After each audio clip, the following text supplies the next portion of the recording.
संजना जाटव के पति का ऑडियो हुआ लीक। नमस्कार कप्तान जी। नमस्कार। गौरव बोल रहा हूँ भाई साहब। हाँ जी बताइए। मैंने ये वो एक वायरल सो चल रही है ना एक पोस्ट हनुमान बेनीवाल वाली। क्या हनुमान बेनीवाल को फंसाने के लिए रची गई बहुत बड़ी साजिश? वायरल ऑडियो ने खोली राजस्थान सियासत की पोल। नमस्कार, आप देख रहे हैं भारत रफ्तार और मैं हूं आपके साथ खुशी। राजस्थान की सियासत में इस वक्त एक ऐसा ऑडियो सोशल मीडिया पर तूफान मचा रहा है जिसने राजनीतिक गलियारों से लेकर सड़कों तक हलचल तेज कर दिया। दावा किया जा रहा है कि इस कथित ऑडियो में भरतपुर सांसद संजना जाटव के पति और जाटव समाज के एक कार्यकर्ता के बीच तीखी बातचीत हो रही है। कार्यकर्ता का कहना है कि पूरा समाज सांसद के समर्थन में तपती धूप में सड़कों पर उतर आया है, पुतले फूंक रहा है, लेकिन खुद सांसद और उनका परिवार इस मामले पर चुप क्यों है, वो एफआईआर दर्ज क्यों नहीं करा रहा है। लेकिन इस पूरे विवाद के बीच एक बड़ा और सबसे अहम सवाल ये खड़ा होता है कि क्या इस पूरे बखेड़े के पीछे नागौर सांसद हनुमान बेनीवाल की छवि को नुकसान पहुंचाने की कोई बड़ी सियासी साजिश रची जा रही है। नमस्कार कप्तान जी। नमस्कार। गौरव बोल रहा हूँ भाई साहब। हाँ जी बताइए। मैंने ये वो एक वायरल सो चल रही है ना एक पोस्ट हनुमान बेनीवाल वाली।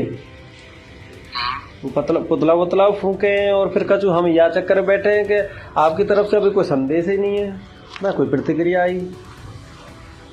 तो इसमें क्या प्रतिक्रिया चाहता हूँ? नहीं, जैसे कोई संकेत तो दो समाज को। समाज फिर वो थोड़ा बहुत तो लड़ रहे हो ना, आपके पीछे समाज ही खड़ो भाई साहब। प्रतिक्रिया कर रहे हैं अब आप जो लगा करो, जैसे भी अपनी तरफ से क्या प्रतिक्रिया। नहीं तो फिर भी आपकी तरफ से कोई एफआईआर वगैरह कुछ तो होगी ना। हेलो, अपनी तरफ से किसी का सबसे पहले आपको बता दें कि भारत रफ्तार इस वायरल ऑडियो की सच्चाई की पुष्टि बिल्कुल नहीं करता है, लेकिन अगर इस ऑडियो में जरा भी सच्चाई है तो ये कई गंभीर सवाल छोड़ के जाता है। कथित बातचीत में जब कार्यकर्ता पूछता है कि हम सड़कों पर संघर्ष कर रहे हैं और आप कोई प्रतिक्रिया क्यों नहीं दे रहे हैं, तो सांसद पति का जवाब आता है कि हम कोई रिएक्शन नहीं देंगे। अब सोचिए, जब खुद सांसद और उनके परिवार को इस तथाकथित बात से कोई फर्क नहीं पड़ रहा, तो क्या आम जनता को सिर्फ जातिगत भावनाओं में भड़काकर सियासत का मोहरा बनाया जा रहा है? क्या आम लोग इस भीषण गर्मी में सड़कों पर परेशान हो रहे हैं, जबकि नेता एसी कमरों में बैठकर सिर्फ अपनी राजनीतिक रोटियां सेक रहे हैं?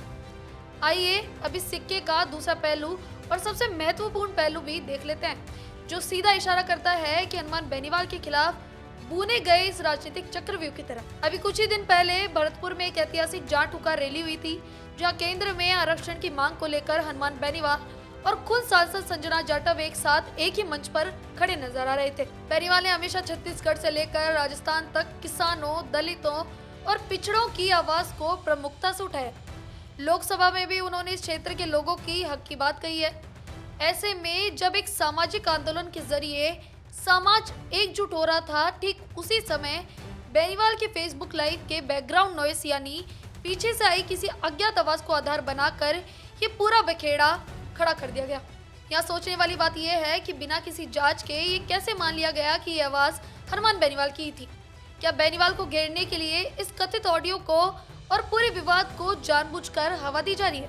ऐसे में अभी ये मामला और भी पेचीदा हो चला है कि हनुमान बेनीवाल का वो ऑडियो सही है तो संजना जाटव ने कोई केस दर्ज क्यों नहीं कराया, या फिर ये मामला आपस में ही रफा दफा तो कर लिया गया, लेकिन आम जनता को जातिगत भावनाओं में बांधकर इस तरह की सियासत की जा रही है। अब देखना ये होगा कि साजिश के पीछे के असली चेहरे कब बेनकाब होते हैं। बाकी आपके इस पूरे मामले पर क्या राय है, हमें कमेंट करके जरूर बताएं और देखते रहिए भारत रफ्तार। धन्यवाद।